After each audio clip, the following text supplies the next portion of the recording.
Hey y'all, it's my review for the Real Housewives of New York, season 14, episode 2. We are treated to a Hamptons episode already. Like, what is a RHONY season without a trip to the Hamptons? So we start out with Uba. She's pulling up to Sai's Brooklyn brownstone. The problem is, though, that Sai has definitely overpacked for a getaway of 3 days. She has not 1, not 2, but 8 pieces of luggage. Now, she is a fashion content creator. She comes with the glam and the looks. She's been delivering so far. I'll give that to her. So I'll allow it. The thing is, it's a little bit selfish of her to do since she's also traveling to the Hamptons with 2 other people in the same vehicle. So there's probably no more space for the person that they're picking up. Speaking of which, they pick up Jessel and she's wondering how she's gonna get her things in the car. That poor driver, I hope they hooked him up with a big tip. Damn, they gotta put luggage in the front seat. So then we find out that Brynn, the feisty, messy one of the cast, she can't go on the first day because she's still feeling ill. I will say though, after watching that this episode did miss Brynn's presence. It was still a good episode, but Brynn definitely would have given it the spice that it needed. Next scene we're with Erin, who's hosting all the ladies at her Hamptons house.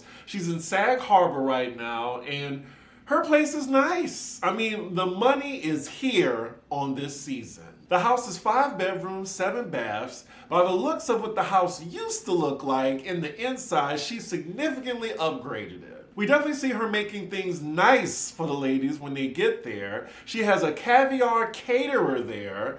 And I'm just saying, can we not start with caviar how we were with cheese on the last episode? I will flip out. 1 episode is enough. Erin says, who doesn't need caviar? I mean, I don't need caviar, but have I tried it? I mean, I worked at so many bougie restaurants. I tried it, it's just not for me. We're back with the ladies in the car, and from hearing their conversation, they are picky as hell. Starting with Uba, who didn't even want to stay with Erin. I think it's because she wanted to stay at a hotel, just so she can have her own privacy or whatever. Well, you signed up to be on a reality show, so much for your privacy. And then Sai, she's bringing her own toilet paper, 2-ply, because she doesn't trust the toilet paper that Erin has. They're on the topic of food now, and they're wondering what Erin got for them when they get there. And Sai was like, well, I know she has a little platter coming out, maybe with cheese. Here we go again. We're going back to Cheesegate. They're talking about it just in a funny, jokingly way. So then we see the ladies are calling Erin as they're on their way there. Uber's just checking in with her, but I'm pretty sure the main reason they're calling her is to see if they got food for them when they arrive. They should have just ate before they came if they have all these demands. While Uber is talking to Erin, Sai just yells, "Do you have food?" I mean, damn, Sai. I mean, at least tell the woman hello. Like, Erin's like, hi, Sai. Like, exactly. I mean, that was kind of rude. Like, at least greet the girl first before you're like, you got food? But Erin lets the ladies know that they have a whole caviar setup waiting for them. Sai's like, caviar? I'm like, oh my God, here we go. Now we're going to have caviar gate. Okay, I see a theme here.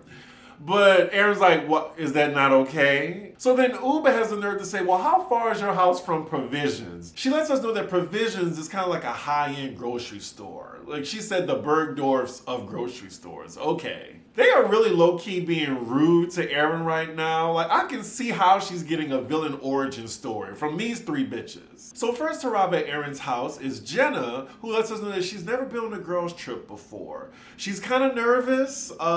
She has a lot of awkward energy. Like, that's why I relate to her so much, because I'm socially awkward like that too. Especially around a group of people you've never been around. So Erin and Jen are just kikiing right now. Jen expresses her nervousness for this girls' trip. I feel like throughout the season, Jen is going to be acting like, what have I done? What have I signed up for? She has that type of energy. So we're back with the other ladies, and they're discussing their sex lives, particularly Jessel. And she's saying she has not had sex since she's had her 1-year-old twins. Wow.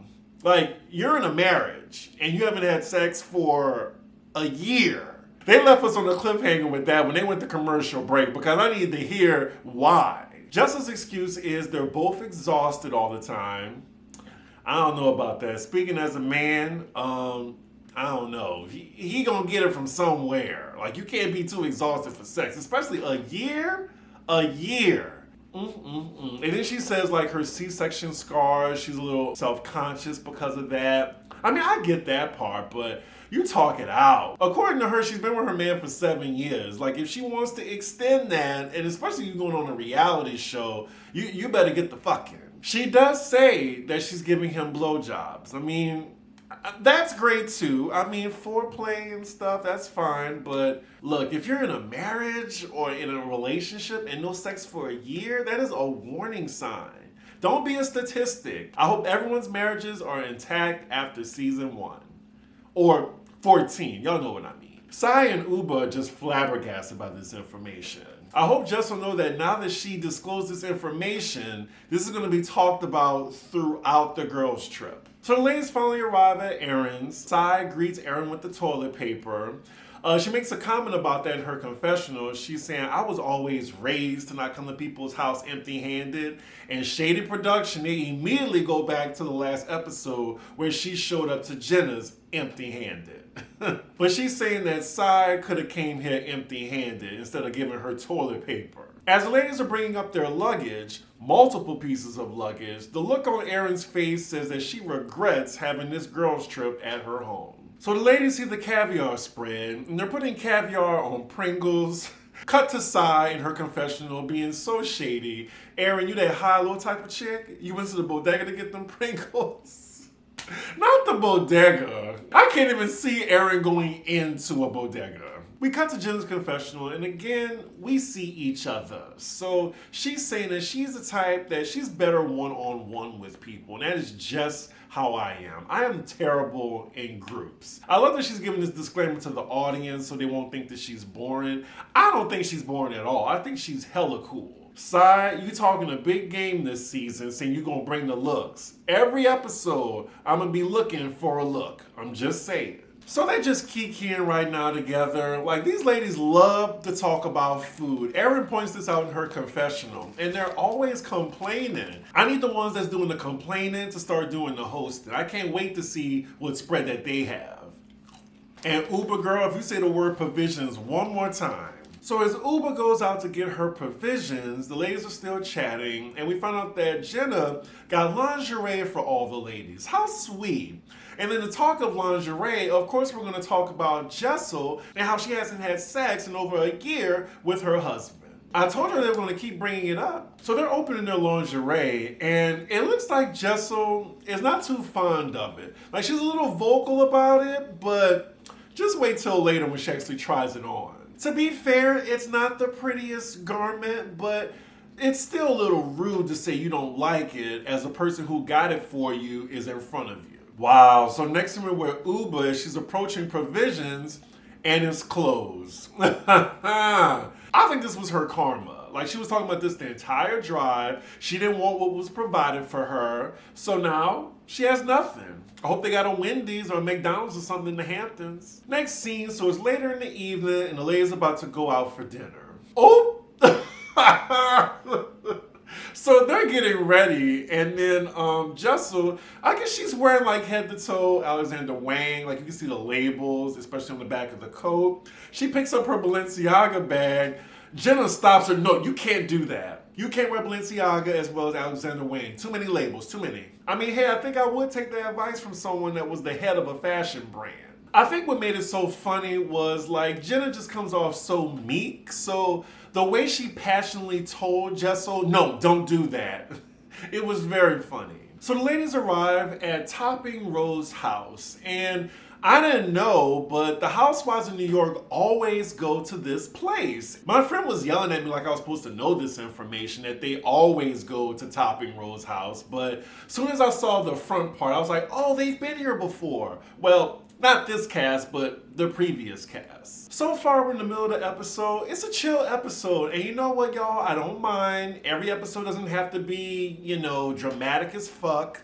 But, I do miss Bryn's presence because I think she'd definitely get the party started. So the ladies are at the table, and we find out that I think 2 of them don't drink. So Uba doesn't drink, and Jenna doesn't drink, or she hardly drinks. Oh my God, these women and their pickiness. They make me not look picky. So Erin's just trying to let the ladies know what the itinerary is going to be for the next day. She said, oh, we're going to have breakfast. We're going to work out. Before she can even like get to the next thing, she's like, oh, breakfast, then work out? Well, I probably won't want to work out before breakfast. Like, I'm going to throw up. And then she's like, okay, well, we'll have coffee. So then Jenna interrupts and says, well, do you have this brand? The whole table is silent. I'm like, come on, y'all. Erin is still being a good sport and a good host. I gotta at least just give her props for her temperament, because I would have been went off on somebody. Lord, and now but she bought her own tea because she don't want coffee. My petty ass, I couldn't wait till the ladies like do their next event, because I'm gonna be nitpicking everything. So of course at a housewife dinner, what's the topic gonna be? Sex. So now we're talking about the ladies' sex lives. Of course, Jessel has none. Uba, she's like, y'all only have sex once in an evening? Just once? Like, homegirl, she be getting multiple orgasms, I guess. Good for her. Good for her. Now, for me, you gotta check Chris's business. I'm not about to say my business on here, but yeah, you'll hear it on patreon.com/cdiggy1. So now the spotlight is on Jenna and how many times she has sex in a night. And she's saying, well, you know, it's more than one, but, you know, it's different, you know, because she dates women. And then that gets the conversation started. And, you know, if you're the only gay person in an all straight situation, they're going to ask you the question, so when did you realize you were gay? Or what's it like? Or just explain this to us. You know, I've been in that position a lot. So Jenna gives them the origin story of her lesbianism, I guess. And, you know, she's a late bloomer. She found out in her 40s. I'm guessing she was already married with a husband, had a kid, and then something just shifted. And it be like that. I mean, look, I had no idea. I found out when I was like around 16, 17. I'm giving y'all a little bit of my business. I'm just personally thankful that it happened to me at a young age, and I'm not trying to find out, you know, in my 20s or even in my 30s. Jenna makes a reference at the table that goes over all the ladies' heads, and I don't know who Billie Jean King is either. If somebody wants to enlighten me in the comments, feel free. This episode is very Jenna focused. Like, we're getting the background on how she was outed when she was at J. Crew. The ladies ask her, like, is she dating anyone now? And she is, but she's keeping that part of her life private. She's not even telling the other ladies. And I'm like, well, you're on a reality show, so that's not a good excuse. Next up, we're getting into Jessel's business and, you know, a little background on how she met her husband. At first, they started off as platonic friends. They even moved in with each other. And then she found out that she liked him. Or her husband just played the long game and finally bagged her. Good for him. Anyway, I'm glad that they're laying the foundation and letting us get to know the ladies before we get into, you know, the mess. So a few of the ladies get up to go to the restroom, and it looks like they lost their way and they wind up in the kitchen. Uba just walks in while the chefs are cooking. They're kind of mortified that she's in there. Like, I can only imagine, but it's silly. Anyway, they make their way out, and then they run into the food storage area. So then Uba goes in and just takes herself a can of the coconut cream, and she brings it back with her to the table. And I honestly think that she would have took it with her if the ladies didn't say anything. Because it was like, Uba, for real, like, you gotta give that can back to them.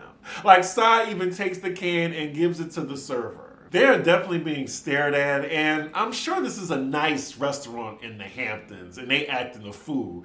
I think Erin made sure that she returned that can because I'm sure she wants to go back to that place. Next scene, the ladies are back at Erin's home, and some of them are a little tipsy. You have Erin doing handstands now with the assistance of Jenna. Her titties are all hanging out. It's time for the ladies to put on their lingerie that Jenna got for them. Sai looks great. Uba looks great. She does complain at first, but I'm looking at her, I'm like, girl, what is the problem? You look hot. Erin looks great, but then Jessel, she tries on her lingerie, and, you know, it doesn't look great on her, but I feel like she's not selling it. Like, she was already uncomfortable looking at the size, trying it on. It is a little dowdy. It's not really flattering on her, especially the color.